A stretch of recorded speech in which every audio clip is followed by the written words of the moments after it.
He's originally from Macedonia, where he did his bachelor in electrical engineering.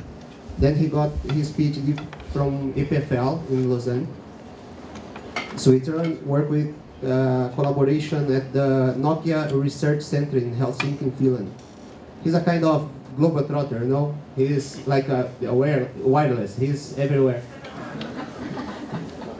They want to use these fancy words, ubiquitous. Ubiquitous, yes. After the graduation, he worked as a researcher at the Signal Processing Institute at the EPFL, and later as a head of research development at Sovo Technology. Yes.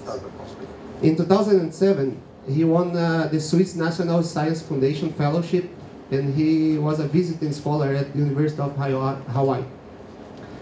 He also won the prestigious Marie Curie Fellowship. I think most of you from Europe knows what it means. And he had a postdoc position at the University of Oslo and also at the University of Princeton, where he still holds a visiting research position. Professor Marina has been a guest professor in more than 20 universities around the world, including 4 of probably top 10 universities in Brazil. He's visiting here many times. Out of research, he's a big fan of football. Actually, he's the most expert person I know on results and scores, and I believe he's able to remember by head all results of the, I don't know, last 10 World Cups. No, come on, More? Okay, 20 World Cups. I'm pretty sure that he's able to get a job here in Brazil as commentator in any television, you know. So Nino, thanks again for coming. The floor is yours. Thank you very much.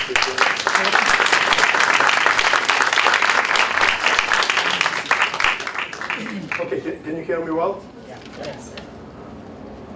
So this is a work that I did by the end of my PhD thesis, and I started like just a fun problem, and later on we got some interesting like sound results, and in my opinion mathematically quite sound, and the problem was very intellectually challenging, and also you'll see from the presentation hopefully may capture some interest here.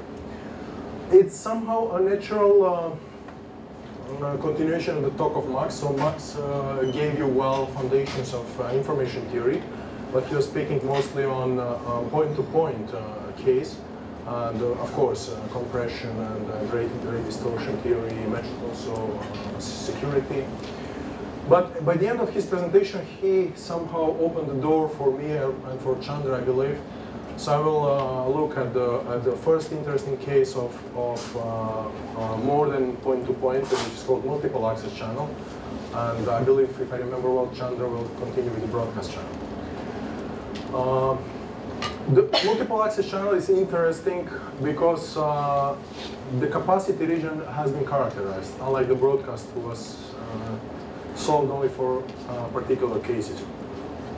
So now maybe at this point, before I start and jump into this collection of math and everything, I would like to know how many of you are familiar with the concept of mutual information. Okay, so we have approximately more than 50%. So we all know the definition, everything. Max defined it well. I'm not going to define the mutual information in terms of probability and everything, you know how to do that. But I will just use the tools that are well established in information theory. And maybe it's good to start with the fact that also Max showed that the mutual information has difference of 2 entropies. So 1 entropy and 1 conditional entropies. Because I come from communications, this is my favorite format. I almost don't use the other one because here you get the channel immediately, and it's straightforward. I don't use the other one, h of x minus h of x given y. So this is pretty much what we're going to use here, and moreover we're going to use the conditional one a lot. So I will use this type of mesh information a lot, which is, as you know, you put conditioning everywhere. So that will be z minus y. And moreover, I will generalize. I can put many of those. I can put, I can have whole sets in here and whole sets in there. So that means I have multiple senders, always one receiver, and multiple users in the condition. I will explain you shortly what does that mean. And so this is the outline. Today, probably I'm going to cover introduction, labeling phases, and maybe some part of this number of phases of dimension D. And tomorrow I will continue with section 3 and the structure. In my opinion, this fourth part is a bit more advanced.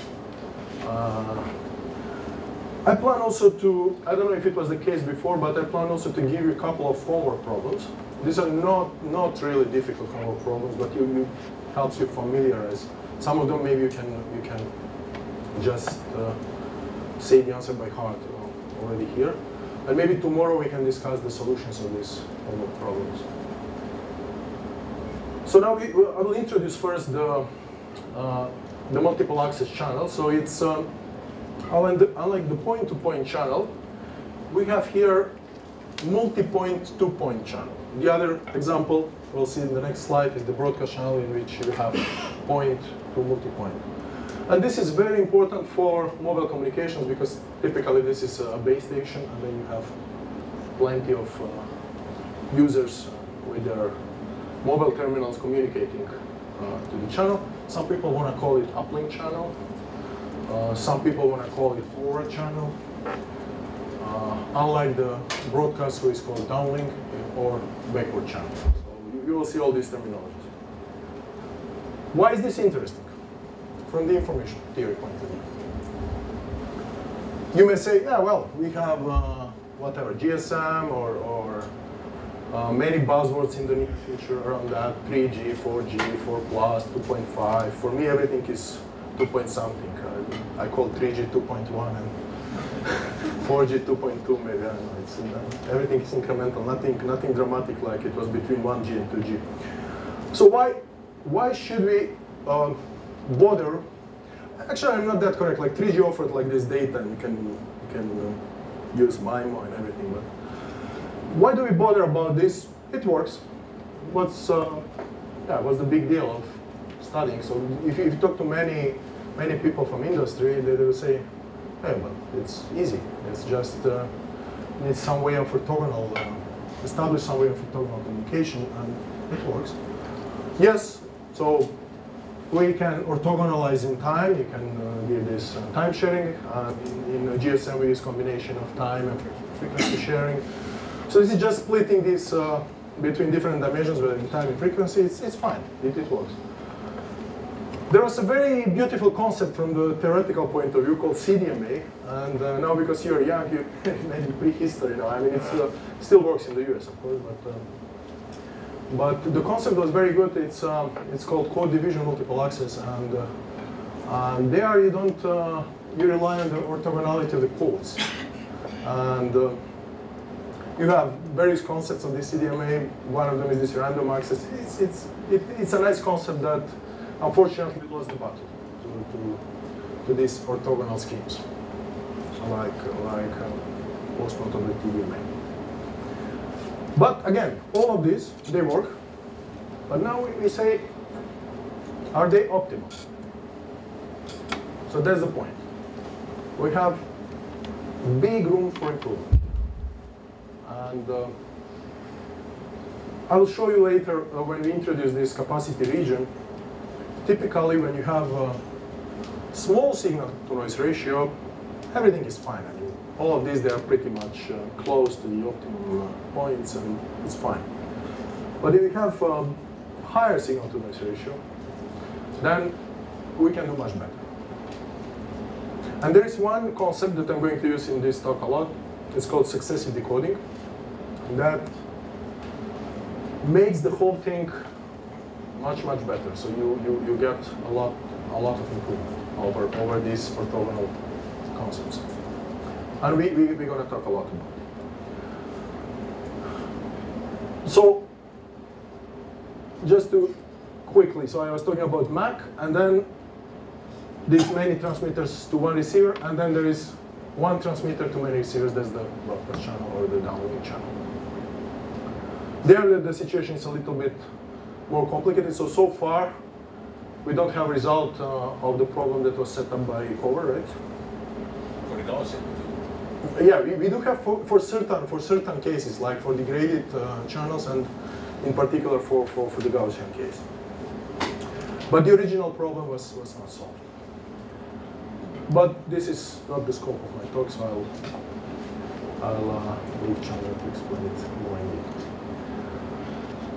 So now, I want to talk a little bit about this asynchronous capacity region, successive decoding. I will talk a little bit more about asynchronous and synchronous a bit later, because you may imagine you have plenty of users, so you may ask, okay, do they need to be synchronized or not? And depending on that, mathematically, the capacity region might be different. So,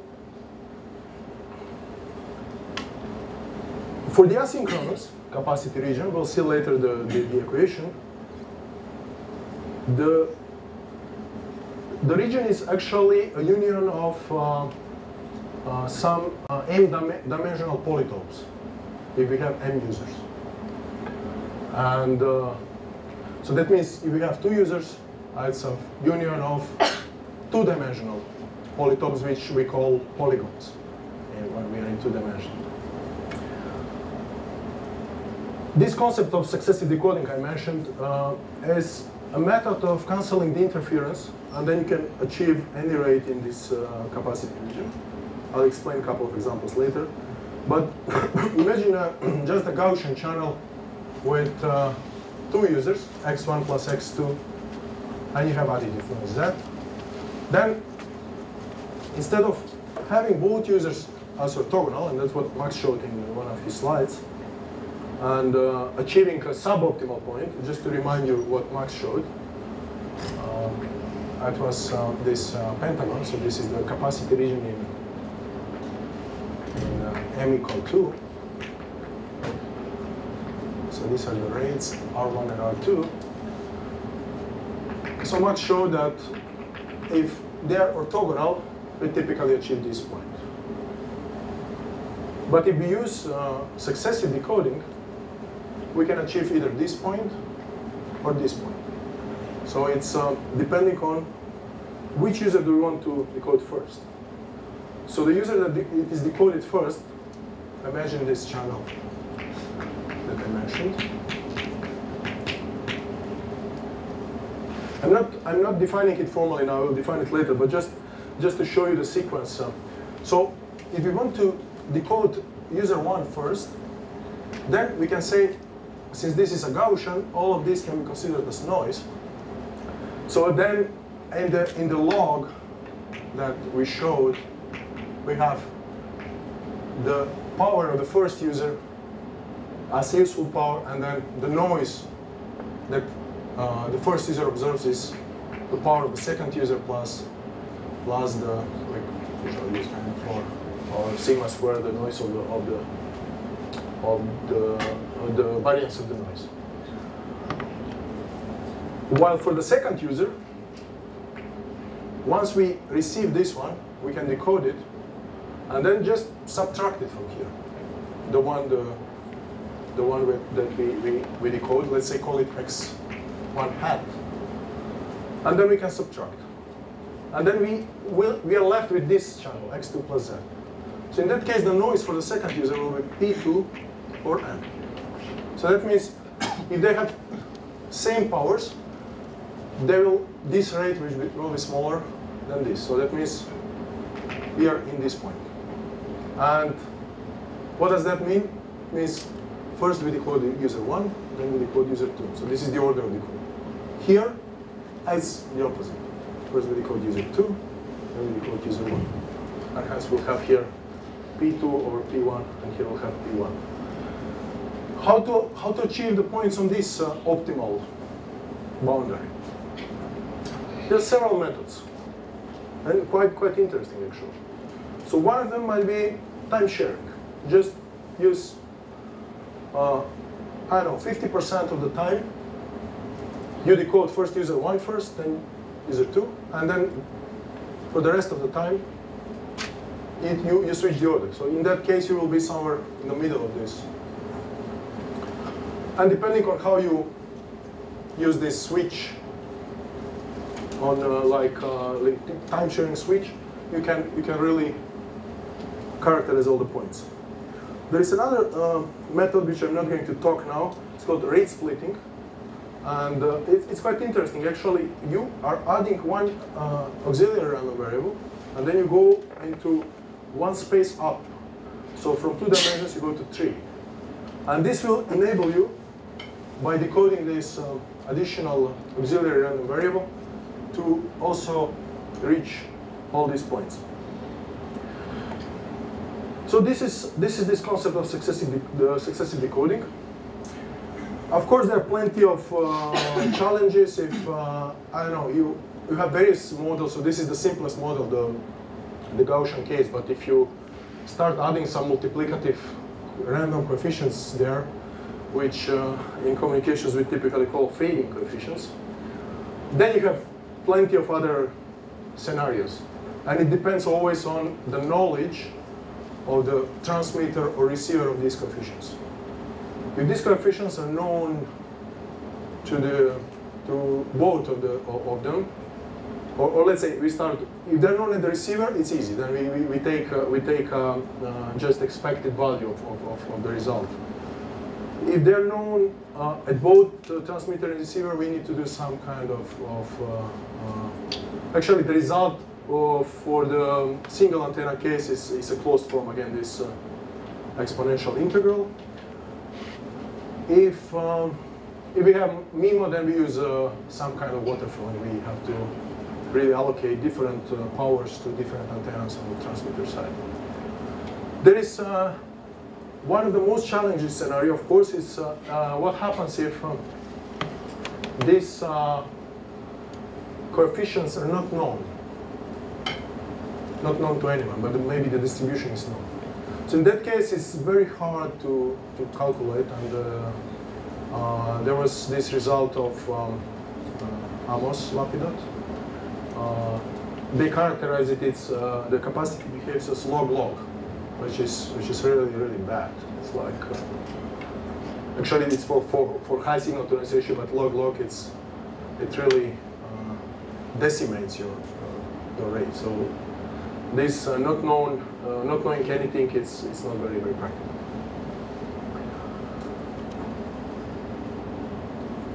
And in this successive decoding I showed here, when there is one user at a time decoded, and then we deal with the others.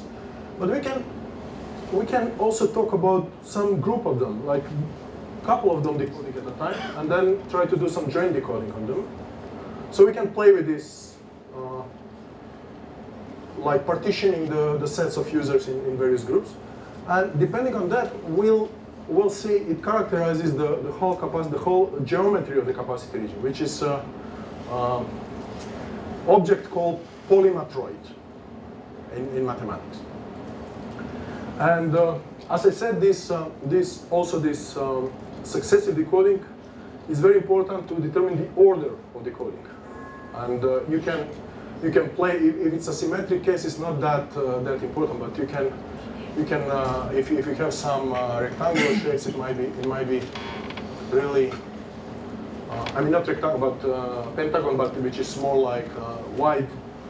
It then might be quite important what is the decoding order. Also, one remark here maybe. Typically, we may have regions like this and regions like that. So which one is low signal to noise ratio, which one is high signal to noise ratio?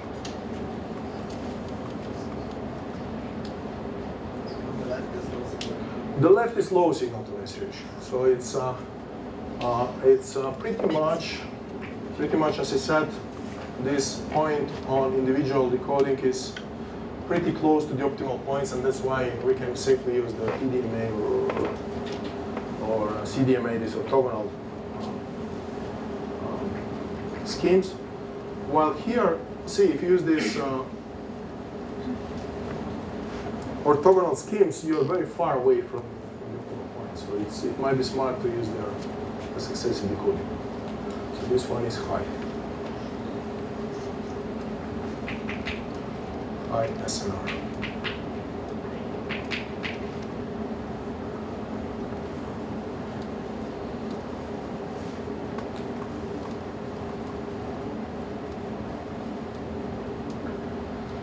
So now I'll briefly start introducing this mathematical terminology to these shapes, and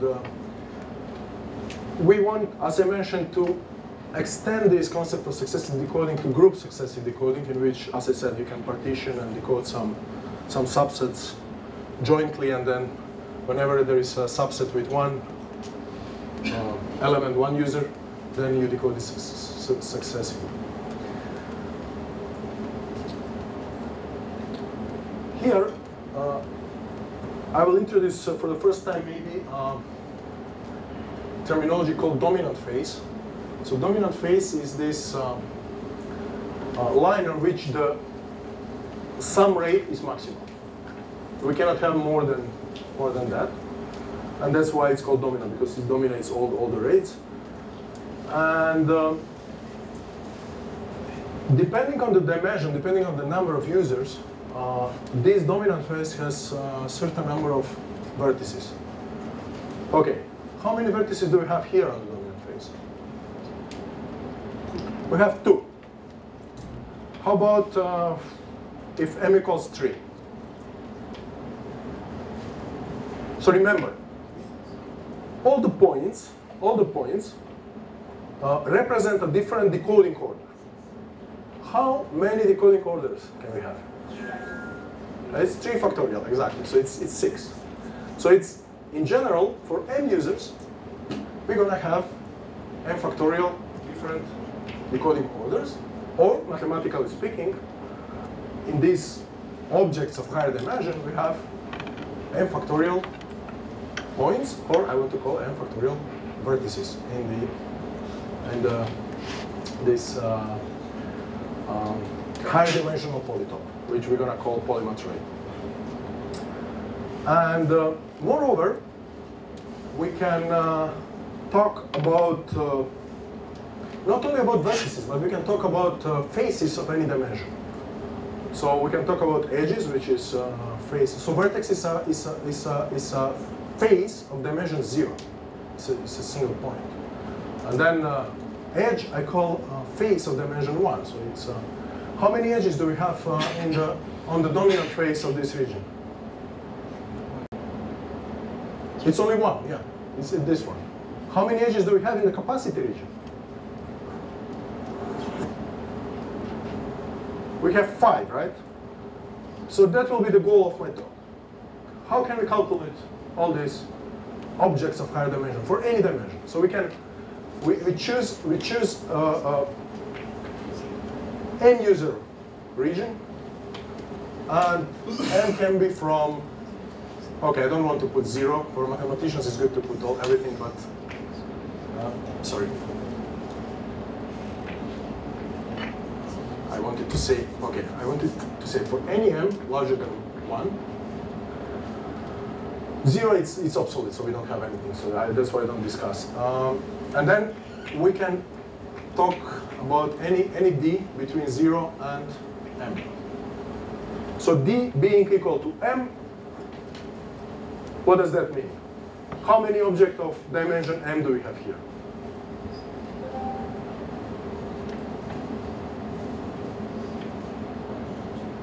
So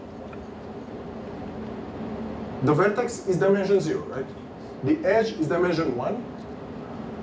This pentagon, the whole region, is dimension 2. So we have only 1.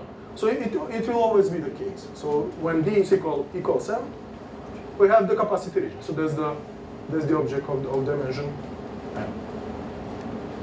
And then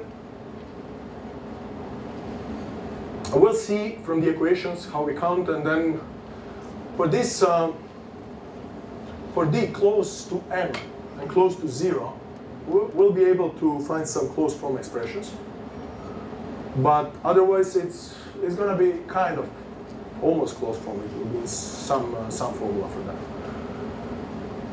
Besides calculating the number of these objects in the capacity region, we'll calculate also the number of these higher dimensional objects on the dominant phase. So as you say here, on the dominant phase, we have 2 objects of dimension 0, 1 object of dimension 1, and how many objects of dimension 2? 0. Okay?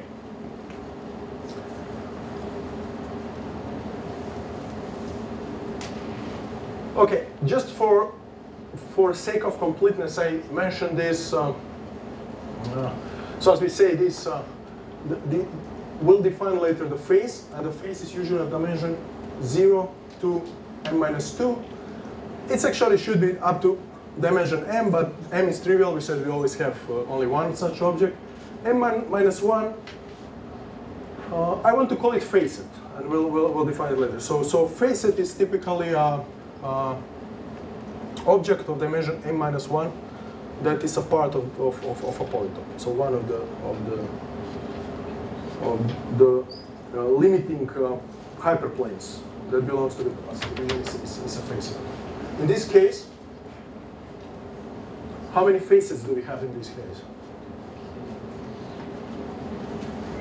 We have 5 facets. So in this case, m equal 2, facet is equivalent to edge, because it's a lower dimension. And maybe we'll see it later, but I just want to show you how does this, probably plenty of you saw it before, but I just wanted to show this, how it complicates when you go to higher dimension. This polymatroid.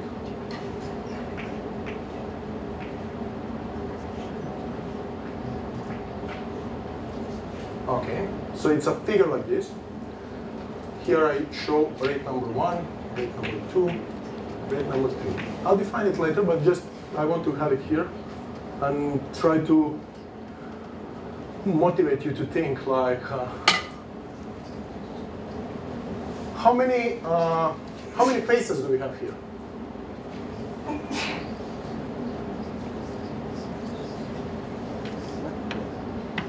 Count the back ones. You have 10. You count the back ones. Yeah, you have 10. That's the correct answer. So we have 10 faces. So like 10 planes. How many vertices? How much? You already said it, 3 factorial. Okay, 3 factorial is on the, okay. This is the capacity region. This is the dominant phase. It's good you remind me. We can also count those.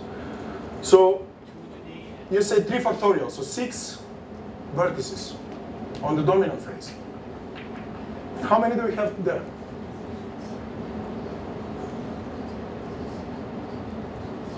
16. 16. Okay, good. 16 vertices. How many faces do we have on the dominant phase? It's only one. It's this one. This is the dominant phase, by the way. This is the plane that dominates all the rate. So here the sum of R1 plus R2 plus R3 is what the biggest. What like phase? What is the dimension of phase? I will explain later. So I just want to now explain on simple low dimensional objects, because then I'm going to increase m. It's getting so. For this figure, phase can be, because the figure is of dimension 3, you can have phase of dimension 0, phase of dimension 1, phase of dimension 2, and the whole region is phase of dimension 3. So in here, phase of dimension 2 is m minus 1, that's why I call it facet. So we have, it's a standard terminology. If I ask you how many faces are there in a cube, in a 3D cube, there are 8 faces, exactly. How, no, sorry, no, there are not 8 faces, 6 faces. How many vertices? How many vertices? 8. Okay, so you see the logic. And here it's not trivial. Like if I ask you how many vertices are there in n-dimensional cube? 2 to the n, exactly. Yeah.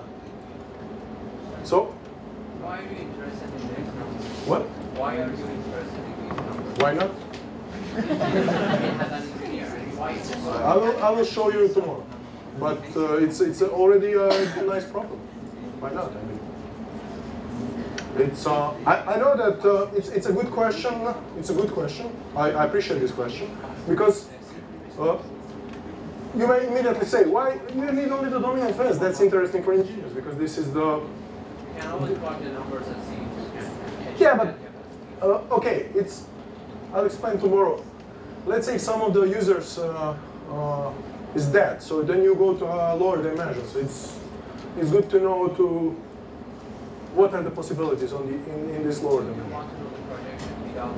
Yeah, exactly. So if some subset of user is not active, then you immediately project to this rates equal 0. Sum of rates equals 0. But it's a good question. So many people will say, you need only this factorial. And then I close the talk now, and then we go here.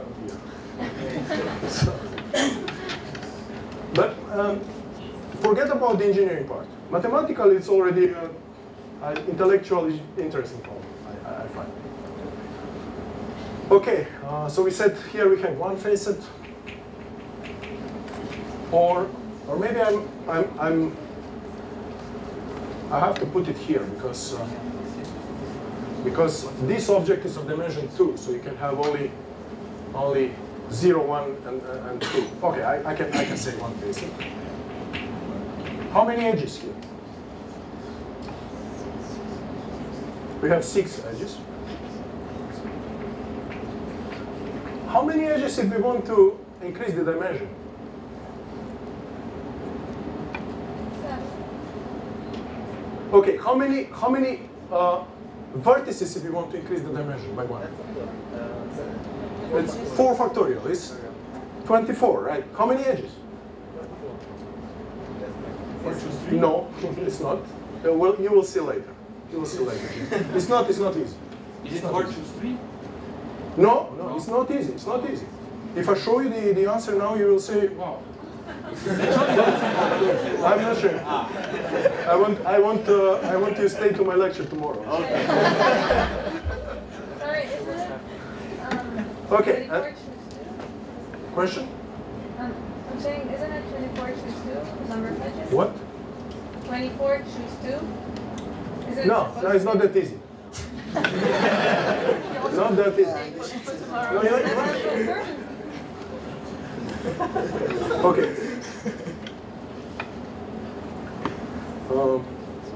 No, I won't tell you. Okay, what do we miss here? How many edges here? Okay. Homework number 0. How many edges? For m equal 3. Okay, good. So what I mentioned, this group successive decoding can be extended to every face of any dimension in the region. And this is cool. And we'll see how it can be mathematically well represented. Here, what is interesting, we introduce a labeling technique that will enable us to count these faces of any dimension, starting from vertices, edges, and so on up to the facets. And then we are interested in these so-called non-degenerative polytopes. What is non-degenerative polytope? Maybe not an easy answer, but it's actually, you may have a situation in which this pentagon, for example, collapses to an object like this. Or this pentagon collapses to an object like this.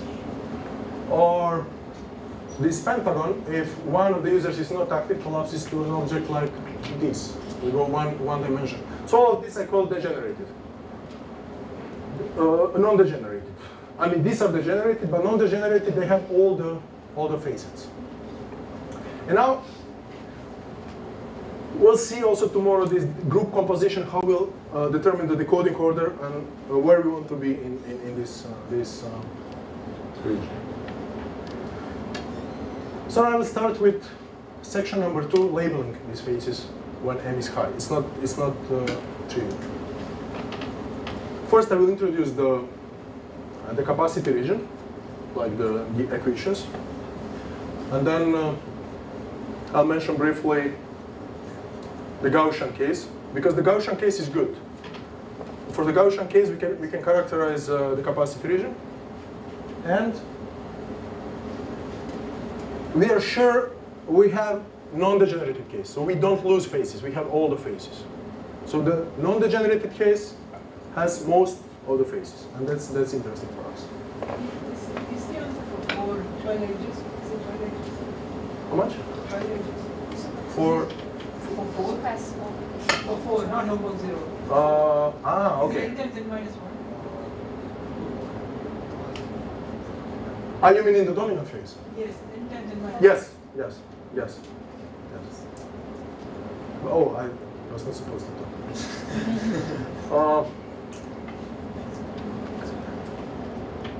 So we are, as I said, we are sure that we don't lose any of the phases for the Gaussian case. That's why it's good to introduce. And this is important. How to derive the necessary and sufficient conditions for phases to intersect? Because any phase in the region of any dimension is an intersection of some phases, of 2 or more phases of higher dimensions. What do I mean by this? Look at the pentagon. So this is a phase of dimension 0. It's obtained in an intersection of this facet and this facet. So it's obtained in an intersection of 2 edges. The same with this. It's obtained in intersection of these 2. We can call it lines, we can call it planes in lower dimension, but it's in general like this. Here we cannot have more than 2 intersections because it's low dimension. But here, look what happens. If this hyperplane intersects this hyperplane, we get this edge. We get this face of dimension 1. If we have intersection of 3 of them, this, and that, then we get the vertex. So by having more facets, we are reducing the dimension. And if you go to higher dimension, you will see like it's getting more and more interesting. And it's depending on how many intersections of the facets, we will get the dimension of the corresponding face. So actually, I claim, and you will see later the proof, that any face of any dimension is obtained as an intersection of 2 or more facets. Here, Can you also use a mean independence because we don't have independence that you would have in higher. exactly. So one of the results is to determine this necessary and sufficient conditions. So the question of Chandra is the following. Well, if I understood well. So what happens if you look at this facet and this facet? There is no intersection. So it's why there is no intersection. We'll see why. Or this facet and the one on the back. And I introduce labeling from which you can immediately see which of the faces intersect or don't. And based on that, we'll start counting at some point. Okay. First, I need formally to define the discrete memorial as a multiple access channel. And it consists of m discrete input alphabets for every user. So we have m users. So in general, each user has a different alphabet. Doesn't need to be, it can be Gaussian. In this case, these input alphabets are reals. And But it can be, user 1 can have a binary alphabet, user 2 can have a quaternary alphabet, etc., etc. We have the output alphabet, so this is the alphabet of the output. And then we have a stochastic matrix that a function from this space of the input alphabet to the output. And this matrix has entries that are probabilities, so that means you have, I introduced this with W just to point that we have a channel, otherwise sometimes you can use also P.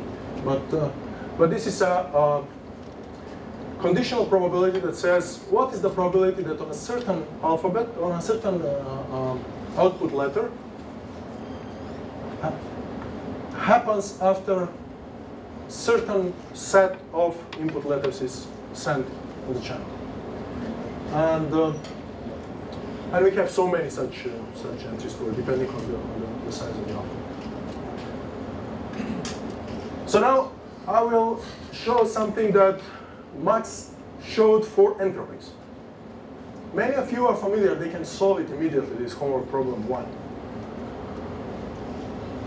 The chain rule for mutual information. So see, I have plenty of users here. These are sets now. So this, I say, I have 3 disjoint sets, A, B, and C. They don't have intersection. Their intersection is empty set. What does that mean? If I have all the users that have indices in the union of A and B, these are of course all subsets of M. And M, maybe I didn't define it before. I don't know how familiar with this notation, I'll define it later. This M is a shorthand notation for this set. 1, 2, M. So for any 3 disjoint subsets of this set, we can just divide the mutual information by the chain rule. You can have the mutual information between A and Y, conditioning on C. C can be an empty set as well, it's fine. And then I have B, but then in the conditioning I have to add A on the other side. Or this is totally equivalent. Sometimes you can write it like this. Okay, we have all the users that are in A, and then comma, and all the users in B. So these are the equivalent notation, whatever is easy for you. I will show you an example with 2 users.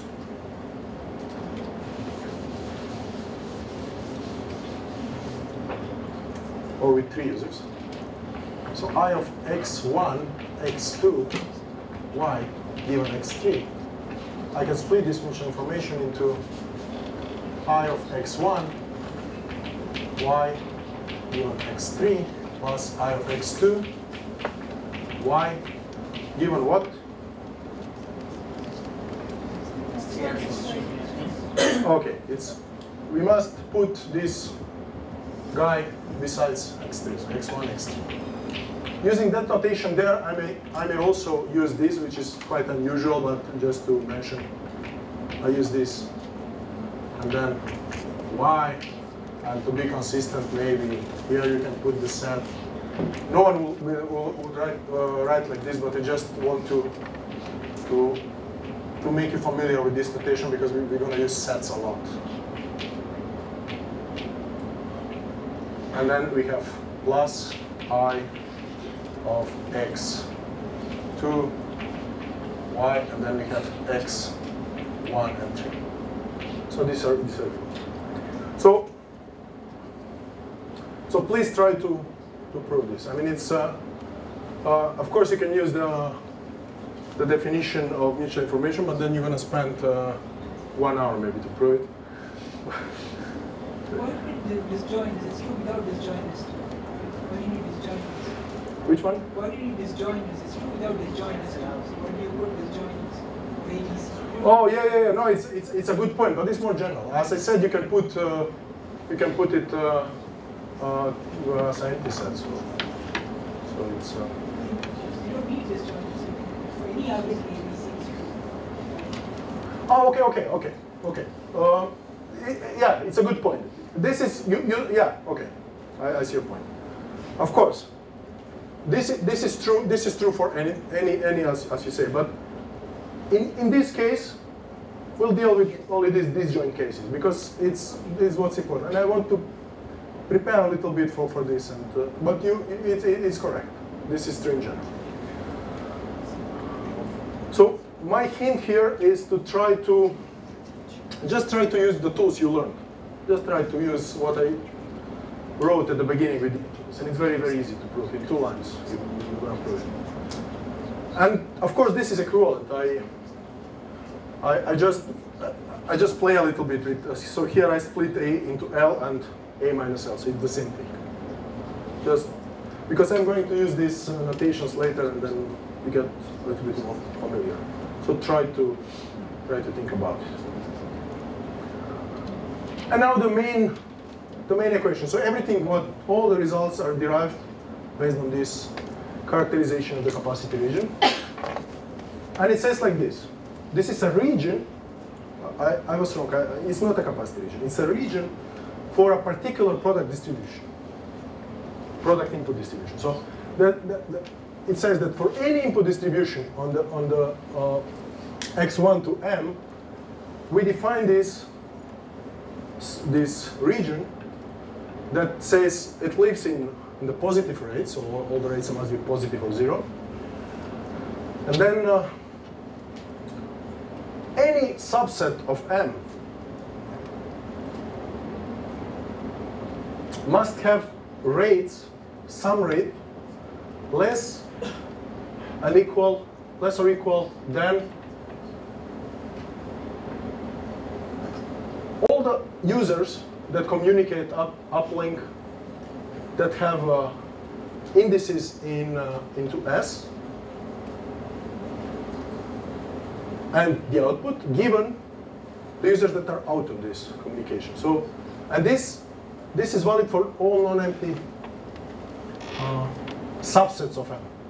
Why out of S you mean some rate of users in S? Yes. It's a good question. So I introduced the following notation. R of S is the sum of all the rates into this subset S, and XS is all the X that have indices in S. The complementary of S is the whole set minus S. Again, I come back to this notation. Square brackets of M is all the elements. And then this is the mutual information then that's interesting for us. It's I of X, S, Y given X, S complement.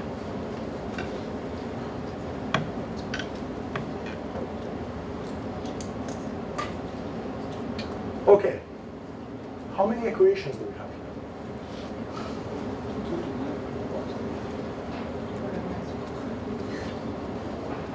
2 to the power of m minus 1. Is it true, or we have a little bit more than that? We can exactly. We can add this m plus m equations plus m inequalities just to make it positive. So it's like here we have. Why do we have 2 to the m minus 1? Number of subsets. Number of non-empty subsets of a set M. Minus empty. Minus the empty set, exactly. So 2 to the m minus the empty, so 2 to the m minus 1. Plus this m equalities in which you say really for each rate, R1 larger than 0, R2 larger than 0. So these are m. So we have like kind of m plus 2 to the m minus 1 equalities. Okay. So now, how it looks for m equal 3. I here, again, embedded these 3 additional to be like we are used to. But I could have written 10 to the n minus 1, 10 inequalities. Otherwise, we have 7 lines. So here is what's exactly, we do it for every subset of the set 1, 2, 3. So here we have subset 1, subset 2, subset 3, subset 1, 2, subset 1, 3, subset 2, 3, and whole set. And then they have to satisfy these inequalities. So you said that Ris should be greater than 0. Are these inequalities the reason of those non-degenerate polynomials? Actually, I assume that we studied on the degenerate, but we'll see the condition. It's a small lemma condition. What is the condition to have it non-degenerated? So that no phase collapses to a lower dimension. Last equation, why is S complement of x1 not the empty set? Yeah, it should be the empty set. No, sorry, this is a mistake. It's a typo. Yeah, no, it's of course. This is x empty set, so it's forget it. It's a typo. Okay, and then we can slowly see how we get what I had there. So first we start with the first equation. So we have two planes. R1 between 0, this plane, and some mutual information is this plane. And then once we add R2, then we cut here and we cut this plane. So we get kind of infinite box. And then finally with R3, we'll get this prism. And then later on, we'll start to cut it. Here,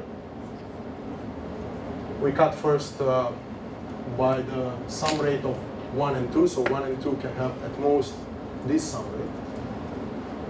And then we can cut by the other side with R1 and R3.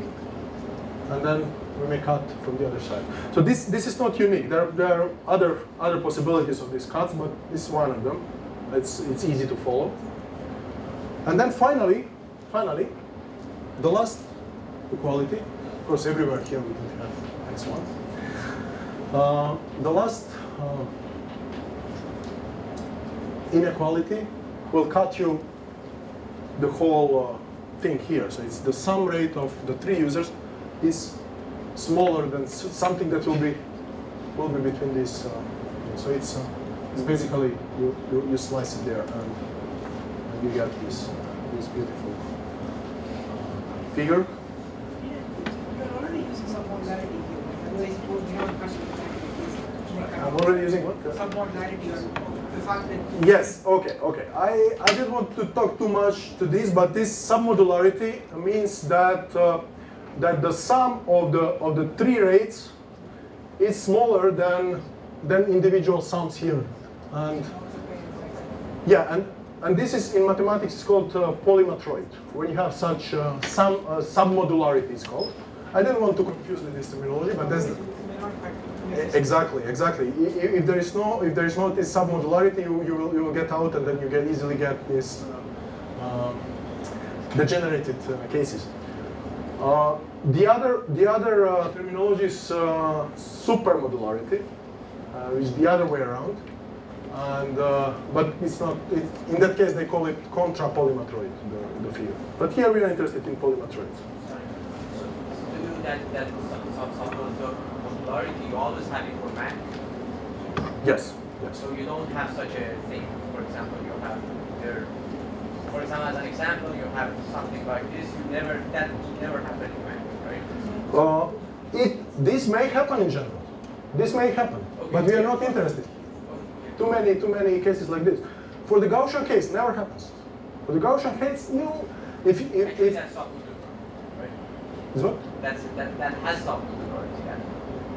Yeah. You are okay. Well, I don't know. It's like one of the mutual information is 0 in this case, and it's one of the whole.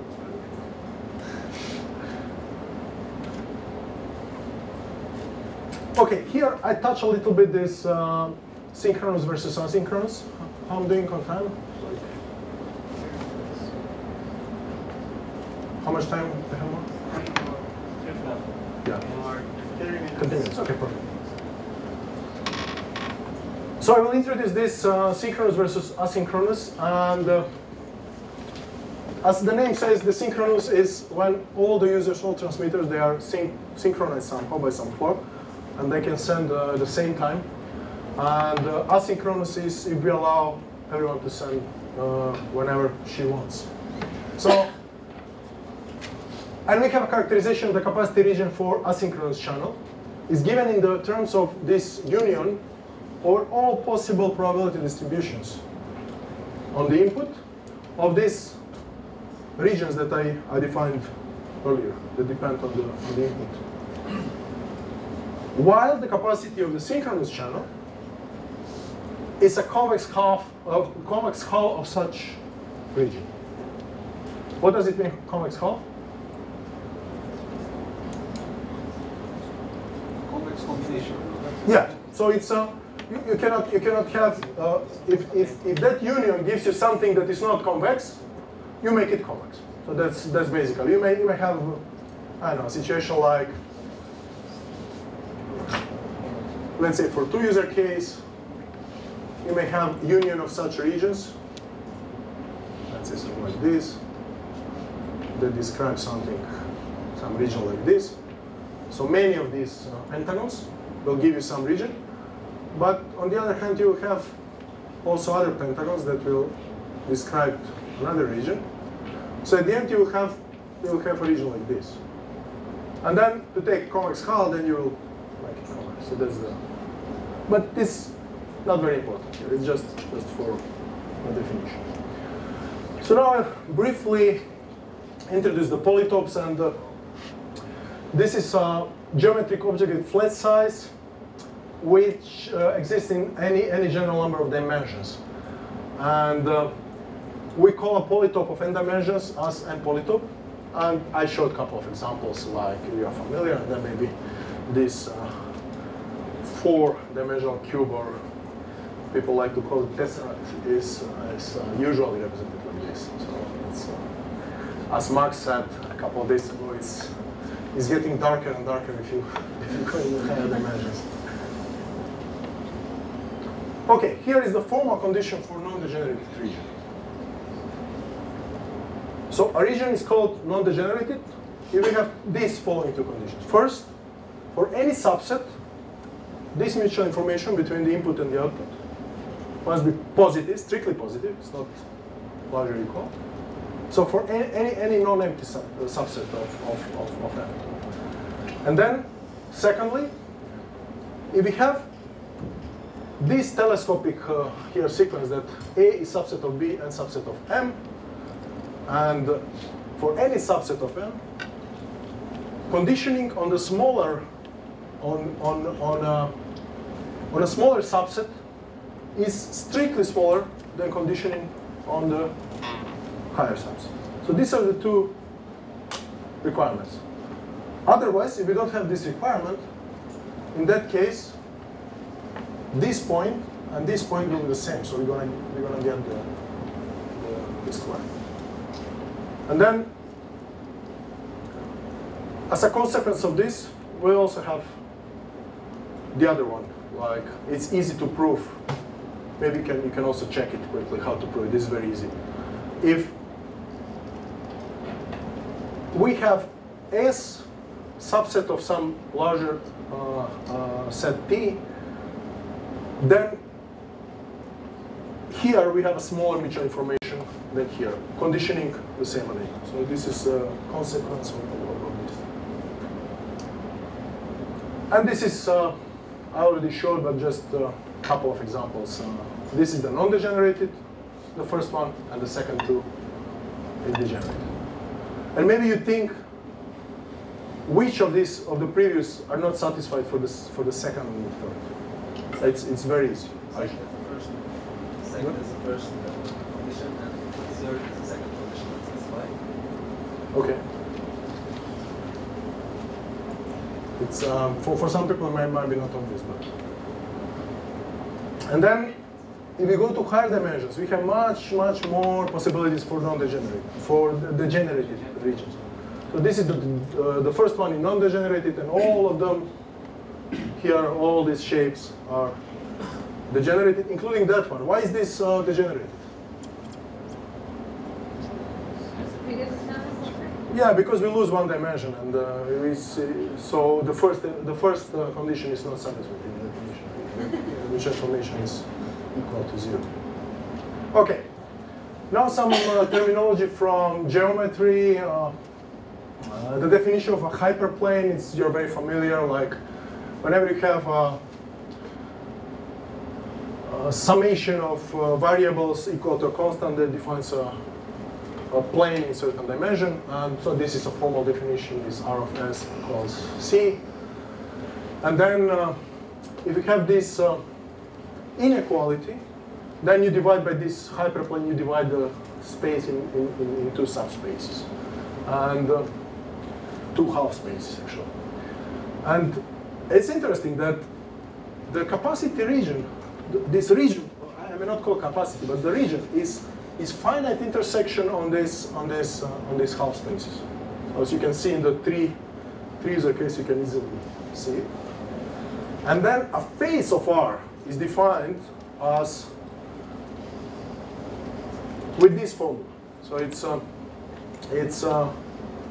R times some constant A equals to a constant, and it must intersect the region, of course, to Y. So using this definition, we can start connecting the concept of faces to the concept of these equations within the region. Okay, couple of what is a dimension of a face, standard definition, dimensions of the affine hull. I call these dimensions, the faces of dimension D, I call them D faces. So for any dimension. And then if R, for the whole region, as I said, way it's not interesting, we call it improper face because it's the region. And then the empty set is also improper set, so we are not interested in those.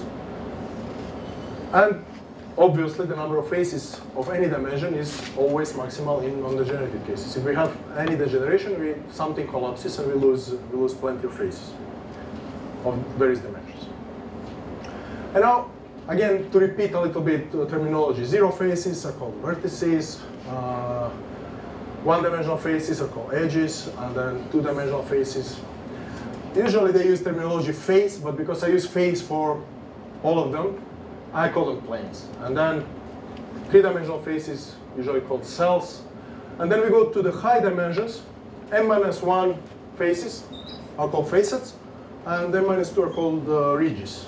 So this is the terminology I'm going to use. In between, everything is D faces. So, or if you want, you can even call the others like zero faces, one face is fine. And again, a repetition. So this is how it looks in m equals 3. So edge is clearly this line, and then vertex is the point, and the plane in this case, or the facet if we go to from the other direction, is this pentagon here. We can say that this is also a ridge because it's n-2 dimensional object. So now something that we introduce here to be able to count faces. First, I want to split the. It's not a good idea to erase this beautiful figure. I want to split the faces into two types of faces. The first type I call back faces, sorry, facets. I'm talking about facets. The same terminology applies for faces, but here first I will define facets. A back facet is, if we look at a figure, something that's on the back. So it's really, visually here are these three pentagons for each of the users equals 0. So these three pentagons, these are back, I call them back faces. Everything else that is not back faces is a front face, including the dominant face, who is, we may even call up front. It's front. Everything is front, but those back faces. And the formal definition of back face is simply Ri equals 0. So how many back faces do we have? M back faces.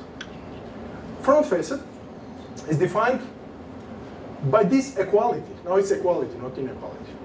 So R of any subset of M equals X, all the X that are in that subset, this mutual information between all the X that are in this subset, and Y given the rest. How many front faces do we have? Factorial plus 1. What did we say before? 2 to the m minus 1, yes. So we have 2 to the m minus 1 because we have 2 to the m minus 1 empty, non-empty subset. And we can see it here. So as you mentioned before, we have 7 front faces. So 2 to the m minus 1, 2 to the 3 minus 1, 7 front faces, and 3 back faces. Later on we'll talk about faces. I mean, all the faces that belong to the front faces, we're going to call them front faces. All the faces that belong to the back, we call them back faces. So for example, this line here, this edge here, is a back face of dimension 1. This line is a back face of dimension 1. It belongs to the back faces. On the other hand, this one is a front face of dimension 1 because it doesn't belong to the back face, it belongs to the front face. And this, I have a question. yes. The principle, how do you call the one in the front, the important one? The dominant face. Yes. Actually, I like to call it dominant face, but this terminology has been so long in information theory, it's possible to change it. The dominant facet had m factorial edges, no? You said the ridges. Wasn't it m factorial ridges? Vertices here. M factorial vertices, okay. yeah. So it's always, because it's the decoding coders.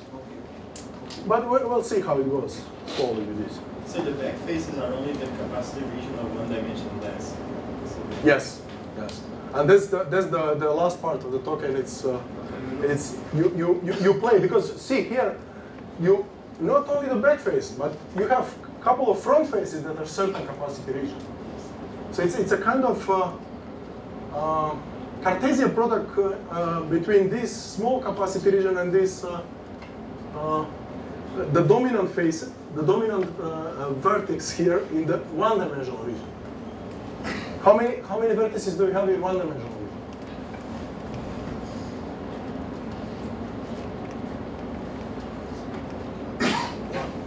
We have 2. How many do we have on the dominant face of the one-dimensional region? It's only 1. It's this maximal rate. So here we have a Cartesian product of the dominant face of this one-dimensional region and the capacity region of this two-dimensional region.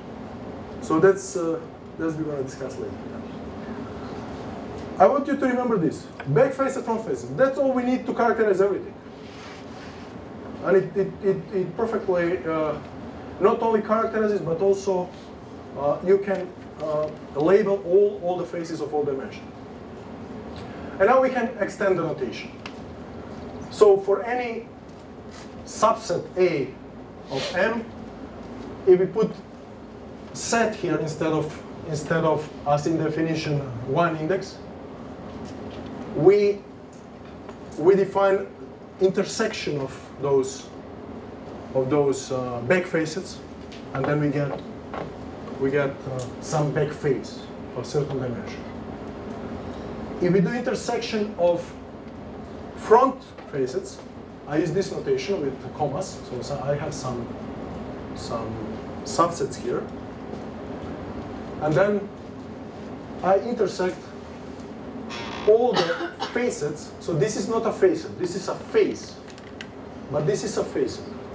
This is a face, and this is a facet.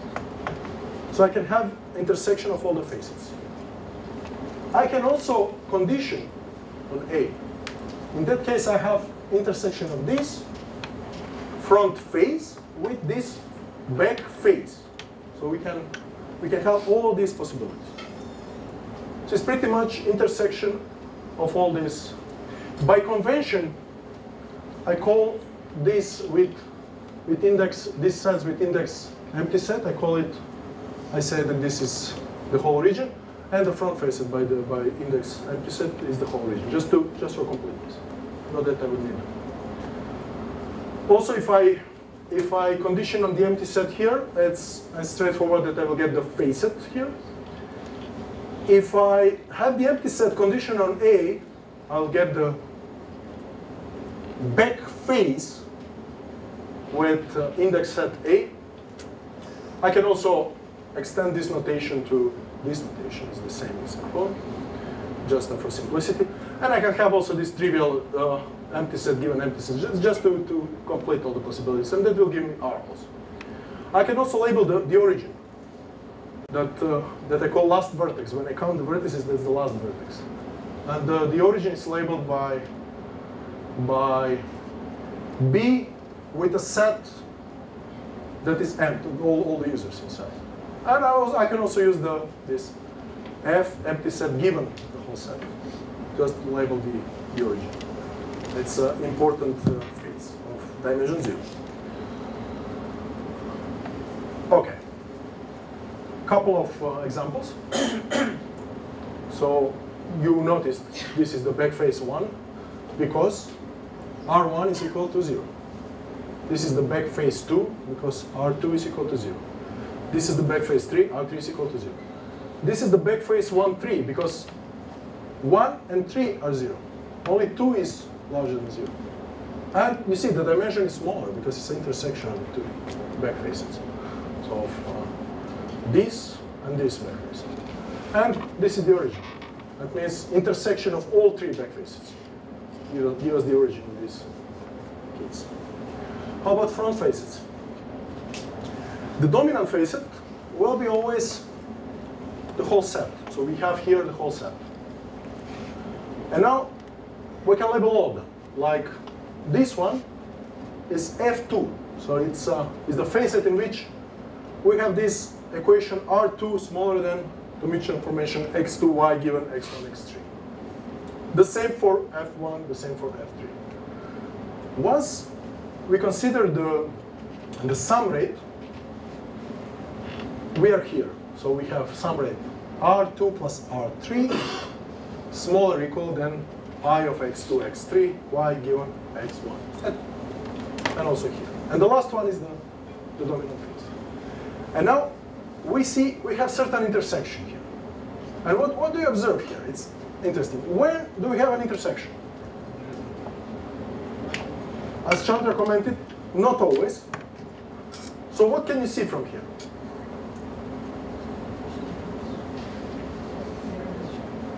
When the sets intersect. Or when the sets intersect, is it enough?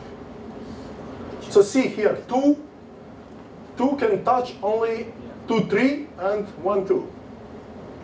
1 can touch only 1, 3 and 1, 2. One should be percent of the other. What? One should be inside the other. One should be inside the other, so that's the correct answer. Yeah.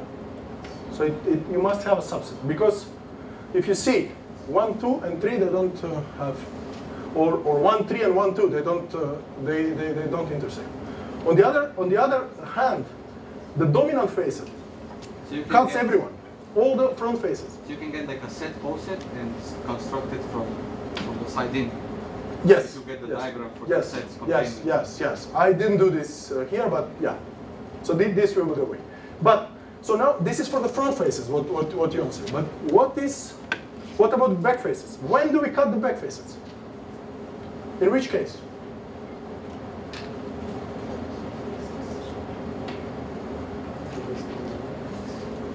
So here you have 3, you have 2, 3, you have 2.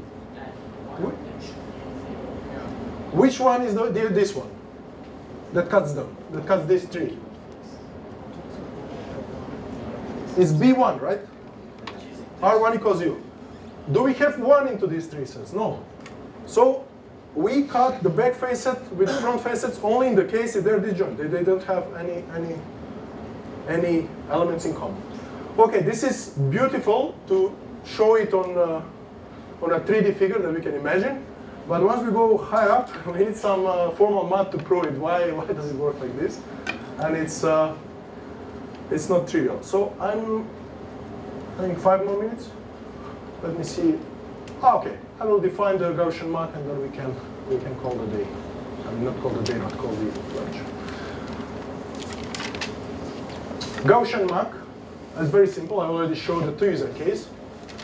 So we have, the definition is the following. We have sum of m users. We can put anything into these m users. And a noise that is Gaussian. Gaussian means zero mean. We don't have any mean. And then some variance. Why is this a channel of interest?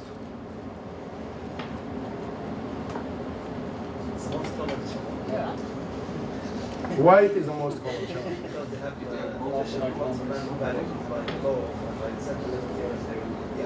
It's the maximum entropy when you don't know anything. Yeah, that's a different thing. But how about this? This is the noise is very important here. Why do we model it? Why don't we say it's Poisson? Why don't we say it's uniform? Is it? Max said okay, yeah, forgot. So now it's, let's call it axiom of Max. Forget about wires. Why do we have it in wired? It's a thermal noise, so that's it. I mean, it's the most common model for the thermal noise. Of course, yeah. This is the worst case. Having this is the worst case, and that's why you get sometimes in some practical system you get higher rates than this, because the noise is not really. Some of the modems they could achieve more higher rates than what is suggested by this Shannon formulas. But the worst case only for Gaussian. The input is not Gaussian. That's true. That's true. Yeah. So. Yeah, okay, this moment I want to finish the definition of the problem. So this is the noise, and then we have a normal limitation on the input power. It's every input has at most power pi in general. We can make them equal and etc. But let's keep the general case. And in that case, here we don't speak about the region. It's a capacity region. So this is the best. We cannot have more than that. And we really get that polymatroid in general. It's not, we don't need to care about taking unions or convex hull. Here, the capacity is achieved by using Gaussian inputs. What does it mean to use Gaussian inputs? How do we do it in practice? Using Gaussian codebooks. Yes. So mathematically, of course, it's impossible, but because it's a continuous distribution. But by having enough points into whatever constellation, you can easily approach. So that's what it is. What's P of S? What? P of S in the definition. P of S, okay. I use the same actually, the same note. So this is the sum of all powers that have index into S. So that's it. So pretty much you have again the same thing. R1, if you have R1 here, you have P1 divided by sigma 2. If you have R1 plus R2, you have P1 plus P2, etc., etc. So these are actually the same thing. So here we have 2 to the m minus 1 equations. And we get that one. Okay, this homework is probably not going to be difficult because I already showed, but maybe you can try to see how does it look for this particular case. Very often this is, without loss of generality, we can put here 1. It's not a problem. Just scale the signal to noise ratio for each user. And then, okay, now these two questions are interesting. What are the achievable rates for users 2 and 3 if user 1 is decoded last? Or in other words, decoded last means highest rate. So you have to think in terms of this region. And the next question. User 1 is 3 is noise. Pardon? You put 3 user 1 as noise. Because if it's decoded last, it's going to clean out everything else. 2 and 3 has to treat 1 as noise. Okay, yeah. But it's. I just want to point out how to prepare the class for tomorrow. That I'm going to talk about these intersections and these Cartesian products. So try to think about 1 and 2. When the rate of user 1 is the smallest, what region do we have? What achievable rates do we have for 2 and 3, and vice versa. So with this, I would like to conclude. Tomorrow we're going to discuss what are the conditions that front facets are intersected, and then we'll discuss also when front and back facets are intersected, and we'll try to introduce some labeling to discuss. And then we're going to jump to the dominant facet, and then finally start counting the faces. Thank you very much.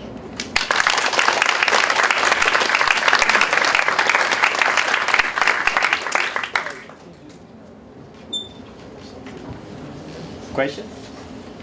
Questions? So if you guys want to work on homework, it's printed. You're printed. Good.